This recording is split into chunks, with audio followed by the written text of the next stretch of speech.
हरे कृष्णा कृष्णा कृष्णा हरे हरे, हरे राम राम राम हरे हरे। हरे कृष्णा कृष्णा कृष्णा हरे हरे, हरे राम राम राम हरे कृष्णा कृष्णा कृष्णा हरे हरे, हरे राम राम हरे। बोले कृष्ण कन्हैया लाल की जय। बहुत धन्यवाद। कथा करने में बहुत आनंद आ रहा है। आपको आ रहा नहीं आ रहा पता नहीं, लेकिन मेरे को अच्छा लग रहा है। कितना शांत आप लोग बैठे हैं।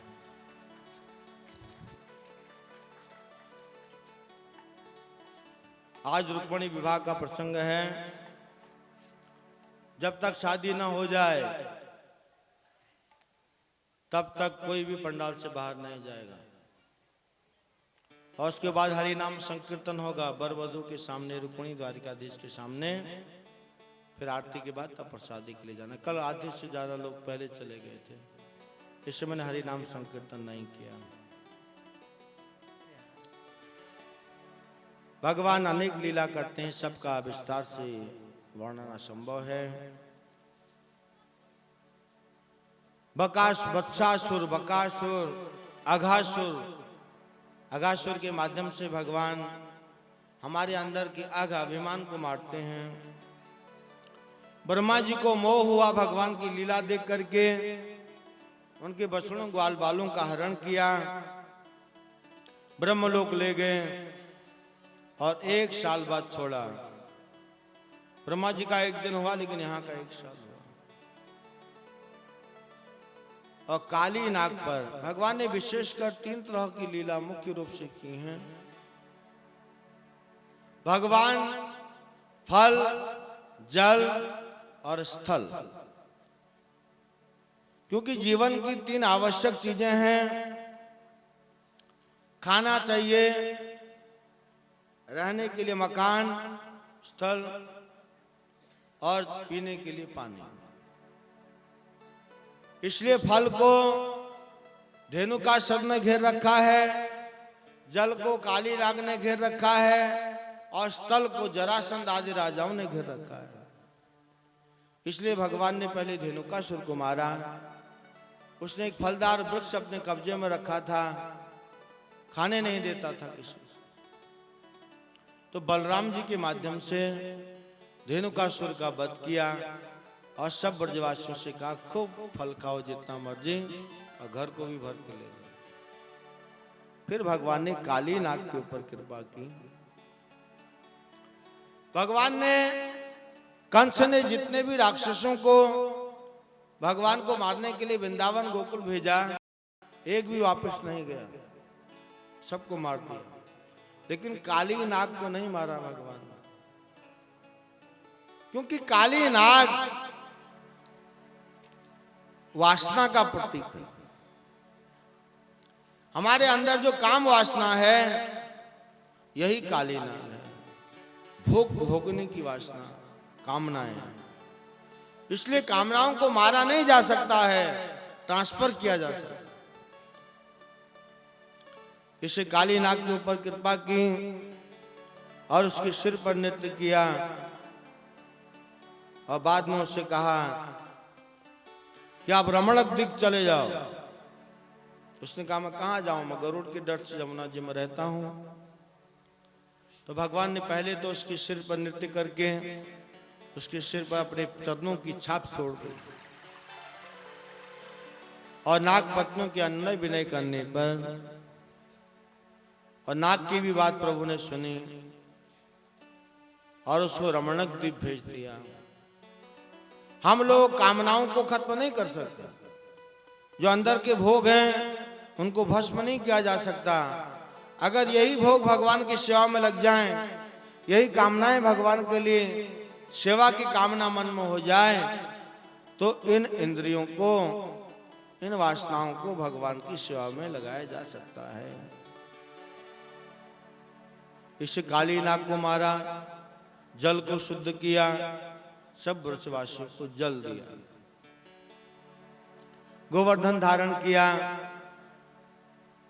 सब लोग इंद्र की पूजा करते हैं। तो एक दिन भगवान ने नंद बाबा से पूछा ये किसकी पूजा करते हो? काम इंद्र की पूजा करते हो। पर्जन्यो भगवान इंद्र मेघा सात्मूर्तया ते विवर्षन्ति भूतानां प्रणनम जीवनम पय। ये बरसात करते हैं, हम किसान लोग, तो बरसात नहीं होगी तो अन्न कैसे होगा? ते विवर्षन्ति भूतानां प्रणनम जीवनम मय। जो अन्न पैदा होता है उससे अपना जीवन यापन करते। तो भगवान ने कहा क्या इंद्र पानी बरसाता है? क्या इंद्र फसल उगा के आपको देते हैं? आप कर्म करते हो।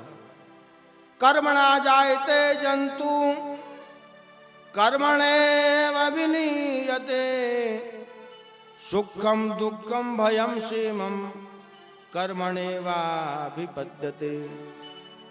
मनुष्य कर्म करता है तो उसका फल उसको मिलता है। घर में बैठे रहो अंदर, सब भगवान करेंगे, होगा? काम तो करना। शरीर में तकलीफ है, दवाई तो लेना पड़ेगा। फायदा हुआ या नहीं तो बात की बात है, पहले दवाई तो लेना पड़ेगा। इसलिए कर्म तो करना पड़ता है। जंगल का राजा शेर है, कोई मर गया हिरन चल करके उसको मुंह में थोड़ी आएंगे हमको खा लो कर, तो उसको भी अपना शिकार ढूंढने के लिए जाना पड़ता है। तो भगवान का भजन करने वाले को भी कर्म करना पड़ता है, लेकिन वो उसका कर्म कर्म योग है। जो भगवान के शरणागत नहीं है उसका खाली कर्म है, ड्राई कर्म। इसलिए भगवान ने कहा बंद करो इंद्र की पूजा, गिरिराज गोवर्धन की पूजा करो, सब मिलेगा। नंद बाबा ने मीटिंग बिठाई, मेरा बच्चा ऐसा ऐसा कहता है, कहा चलो इसी की बात मान लेते। और उधर इंद्र को जब सूचना मिली कि मेरी पूजा नहीं हुई, तो अपने मेघों से कहा जाके बरसात कर दो, पूरे बुर्ज को बहा दो, बारिश करा दी। सब ब्रजवासी बाढ़ में बहने लगे, उनके सामान बहने लगे। तब भगवान ने अपनी तर्जनी उंगली से 7 मील 21 किलोमीटर के गिरिराज गोवर्धन को उठाया। सब ब्रजवासियों से कहा इसके अंदर आ जाओ। उस समय भगवान की उम्र 7 साल की है, गिरिराज गोवर्धन भी 7 मील के हैं, और 7 दिन तक उठा के रखा भगवान। इसलिए कोई व्यक्ति कहे हम भगवान हैं, बनना चाहते हैं, बन जाओगे, तो भगवान जैसी लीला उसको करनी पड़ेगी तब भगवान हो। इसलिए भगवान की ब्रज लीला कही जाती है। और अंत में इंद्र ने आके क्षमा मांगी, कहा मैं मुझसे गलती हो गई, मैं आपके प्रभाव को जान नहीं पाया। और इंद्र से भगवान ने कहा दोबारा ऐसी गलती कभी करना मत, मेरे ब्रजवासी मुझे प्राणों से भी प्यारे हैं, इनको दुख देना मत, तो मुझे दुख देना है। और हाथ जोड़ के चला गया। सब ने गिरिराज जी की परिक्रमा की और गीत गाए। एक छोटी सी एक लाइन गिरिराज जी की स्तुति में भी कहें, गिरिराज धरन हम तेरी शरण, गिरिराज धरण हम तेरी शरण, गिरिराज धरन हम तेरी शरण, गिरिराज धरण हम तेरी शरण, गिरिराज धरन हम तेरी शरण, गिरिराज धरण हम तेरी शरण, गिरिराज धरन हम तेरी शरण, गिरिराज धरण हम तेरी शरण, गिरिराज धरन हम तेरी शरण, गिरिराज धरण हम तेरी शरण,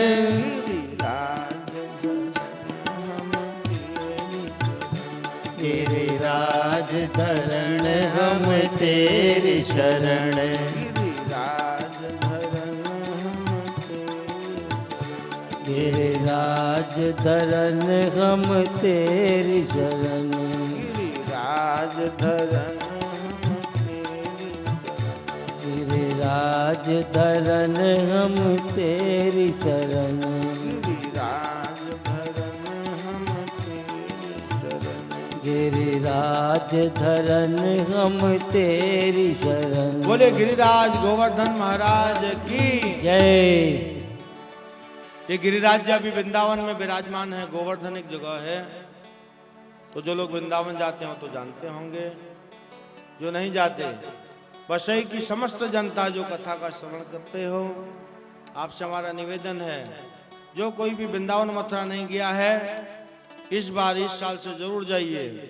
और जो भी कथा में सुनिए, सब लीला स्थली आपको वृंदावन में आज भी मिलेंगी, तो सब लीला स्थलियों का दर्शन आप करिए। गिरिराज जी की परिक्रमा करने से सब मनोकामना पूरी हो जाती है। सिर्फ परिक्रमा करना पड़ता है पैदल, वो भी नंगे पांव। कई लोग गाड़ी में भी करके आ जाते हैं, लेकिन असली फल तब मिलेगा जब पैदल चलोगे। भगवान रास लीला करते हैं। छोटा सा थोड़ा सा इसको भी सुना देता हूं। सब गोपियां अपना घर छोड़ करके अर्धरात्रि में भगवान के पास चली आती हैं मुरली सुन करके। भगवान की मुरली, प्रभु को मुरली क्यों प्रिय है? भगवान मुरली को अपने होठों में धारण करते हैं। मुरली के अंदर कई गुण हैं, विशेषकर 3 गुण उसके अंदर हैं। मुरली एक तो ज्यादा बोलती नहीं है, चुप रहती। ये भी एक बहुत बड़ा गुण है, चुप रहना।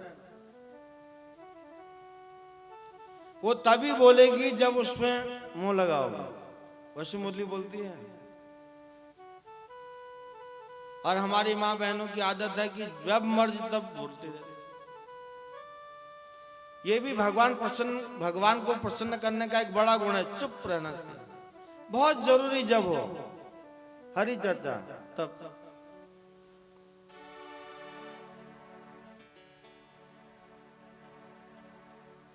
और दूसरा, मुरली खोखली होती है अंदर से, होती नहीं। खोखली का मतलब उसके मन में कुछ नहीं, तो अपना भी मन खोखला होना चाहिए अंदर से। हमने तमाम कचड़े भर के अंदर रखे, वो भी अच्छी चीज थोड़ी बड़ी, कचड़ा पट्टी सब, रोटी कपड़ा मकान, फिर बड़े बड़े प्लान, ये वो फालतू अनवांटेड जिसकी जरूरत नहीं है। तो अंदर से खोखला होना चाहिए। विशेषकर भगवान की कथाओं में कोई इच्छा नहीं, एक ही इच्छा हरि कथा से। तो मुरली को धारण करते हैं। मुरली वादन किया, सब गोपियां आई। स्वागतम ओ महाभागा प्रियं किंकरवाणि वा ब्रजस्या नामयं कश्चित् वृत्तागमन कारणम। अरे गोपियों, आपका स्वागत है। मैं तुम्हारा कौन सा काम करूं, कौन सा अच्छा काम करूं? प्रियं किंकरवाणि वा, और अपने आने का कारण बताइए, किस लिए आई इतनी अंधेरी रात? रजन्येषा घोर रूपा घोर सत्व निषेविता प्रतीयात ब्रजम नेहम स्तेयम श्री विषु मध्यमा। इतनी अंधेरी रात में, घनघोर रात में, और वो भी अपने परिवार के सब सदस्यों को छोड़ के, मातरा पितरा पुत्रा भ्रातरा पतय शिवा विचिन्वन्ति अपश्यन्तो काकुटवयं बंधु साध्वसम। अपने माता पिता पुत्र भाई अपने पति को छोड़ करके तुम ऐसे आ गए। तो भगवान परीक्षा ले रहे हैं उनकी। कहा अपने पति को बंधु बांधवों को छोड़ के मेरे पास क्यों आई? अगर कभी कभी ऐसा भी होता है कि घर में स्थिति ठीक नहीं होती, पति खड़ूस है, दारू पी के आता है, परेशान करता है, कई लोग ऐसे परेशान है वो।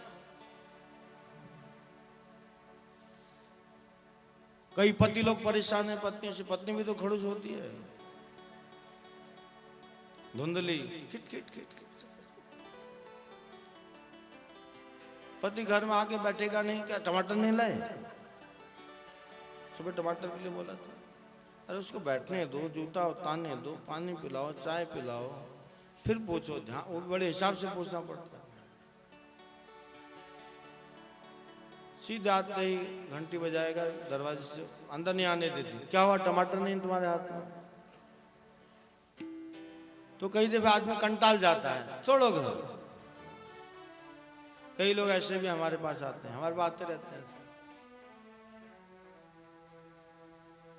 तो वो तो झटका आता है, एक मरकट बैराग कहते हैं। थोड़ी देर झटका आया, फिर दिमाग ठंडा हुआ, बीपी ठीक हो गया, फिर वैसे। तो भगवान पूछ रहे हैं, अपने माता पिता बंधु बांधव को छोड़ के क्या तुम्हारा पति ठीक नहीं है? तुम्हारे घर के लोग ठीक नहीं हैं? तुम्हारे पति से क्या अनबन है? पति के बारे में बताते हैं प्रभु। पति कैसा भी हो, पति पति होता है, ये भगवान शिक्षा देते हैं। दुशीलो दुर्भगो वृद्धो जड़ो रोग्य धनो पिवा पति स्त्रीवन हंतव्यो लोके शुभिर पातकी। यह हमारे हनुमान प्रभु हैं। यह भी मंदिर से आप लोगों के लिए प्रसाद लेके आए हैं। इन्होंने आज से 24 साल पहले इन्होंने ही मेरे को भक्त बनाया था। मैं तो कुछ अपने मन में रखता नहीं। 88 में अगस्त का महीना, ये भक्ता डायरेक्टर थे, सीधे साधे आदमी हैं, जो जिधर को घुमा दे उधर को घूम जाते हैं, सीधे मत अपना है। तो मेरे को न्यू भक्ता डायरेक्टर थे हमारे, तो इनकी कृपा है।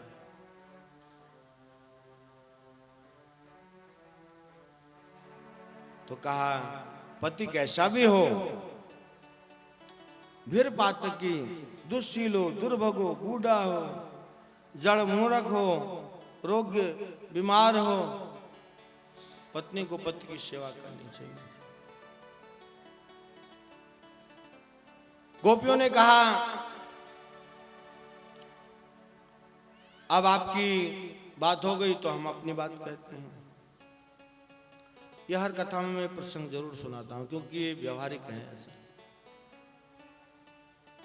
गोपियों ने कहा अब हमारी कथा सुनो, हम आपसे एक प्रश्न पूछते हैं। आपने तो सुना दिया ना, पति ऐसा होता है वैसा। तो भगवान ने कहा पूछो। गोपियों ने कहा हम आपसे कुछ पूछना चाहते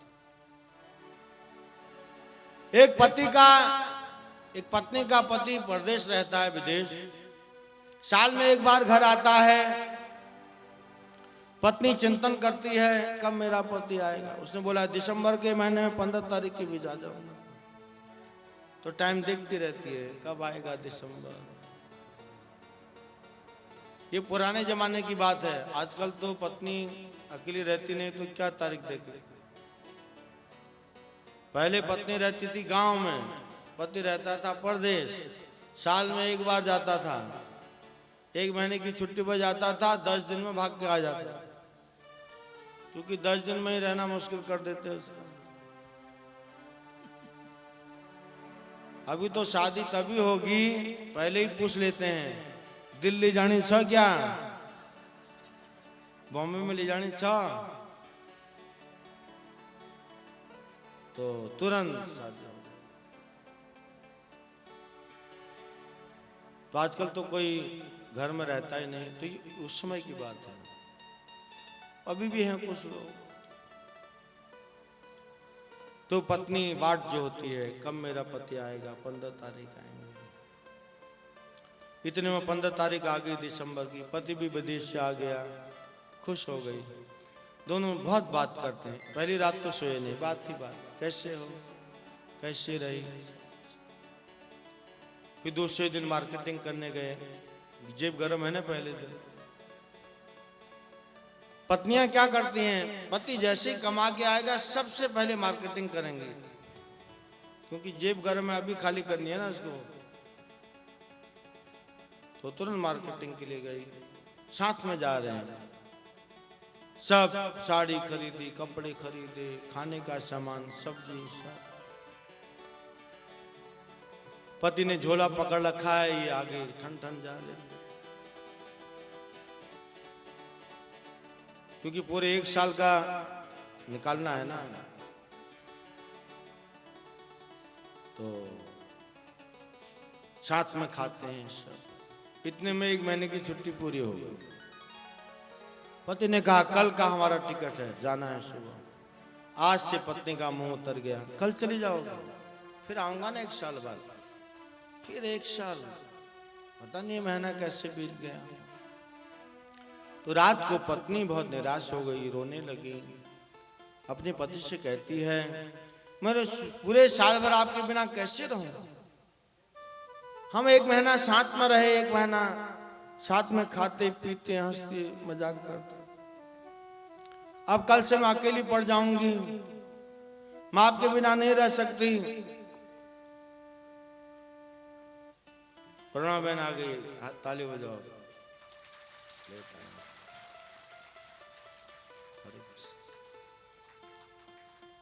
वहां बैठ जाइए, सोफे में बैठ जाइए प्रणव में।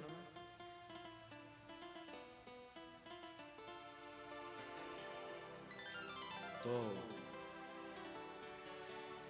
पति ने कहा, जब बहुत खिटखिट करने लगी, पति ने कहा देखो अब कमाई तो करनी पड़ेगी, पैसा तो कमाना है। तुम कहती है तुम हमारे बिना नहीं रह सकते। पत्नी एक ही बात बार बार कहती, मैं कल सुबह नाश्ता किसको कराऊंगी, दोपहर में जब खाना बनाऊंगी किसके साथ खाऊंगी, किसको खिलाऊंगी। पति ने कहा मैं अपना फोटो तुमको दे देता हूं, उसी को नाश्ता कराओ, उसी को खिलाओ, समझ लेना मैं तुम्हारे साथ हूं। तो पति तो सुबह चला गया। तो पहले दिन तो नहीं बनाया होगा शायद, अगर बनाया होगा तो खिलाया होगा। कई पत्नियां ऐसी भी हैं, मैंने अपनी आंखों से देखा है प्रैक्टिकल। पति जब तक घर में रहेगा, पति बोलेगा ये खाना, मन नहीं रहा, ये खाओ ना, खाती क्यों नहीं, खाना दो।